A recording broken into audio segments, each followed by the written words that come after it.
आपल्याला ज्ञान होतं. कशाचं ज्ञान? ती ज्ञानेश्वरी आपल्याला पाना पाजते. जसं आई आहे ना, आपल्या लहान मुलाला काय करते? दूध पाजते, पाना पाजते. तसं आपल्या जीवनामध्ये जे संकट चालू आहे, जे दुःख आहे, त्याचं ज्ञान आपल्याला कोण देतं? ज्ञानेश्वरी देते. आणि त्या असणाऱ्या लेकराला ही ज्ञानेश्वरी पाना पाजते, आपल्या पदरात घेते त्या लेकराला. म्हणून ज्ञानेश्वरी वाचताना अहंकार मनामध्ये येऊ नये. ज्ञान होय मुडा अतिमूर्ख त्या दगडा.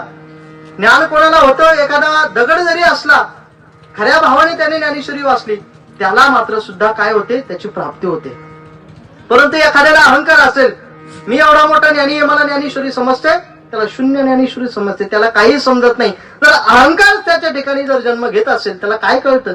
काही कळत नाही. परंतु एखाद्याला काही कळत नसताना श्रद्धेपोटी जरी ज्ञानेश्वरीचं पारायण केलं, जे आपलं पाप असेल ते जर प्रायश्चित्त केलं, तर आपल्याला परमात्म्याचं नामस्मरण खऱ्या अर्थाने कळतं. देव आपल्यावरती कृपा करतो ना महाराज. देव कोणावरती कृपा करत नाही. तयाचा हरिक वाटे देवा. भगवंताला सुद्धा त्याचा हरिक वाटतो, भगवंताला सुद्धा त्याचा आनंद आहे. आपण कुठल्या कोणामध्ये जन्माला आलो याच्याशी भगवंताला काही घेणं देणं नसतं. परंतु तो भक्त किती शुद्ध अंतःकरणापासून परमात्म्याची भक्ती करतो, तो भक्त किती पवित्र आहे, हे जास्त महत्वाचं आहे.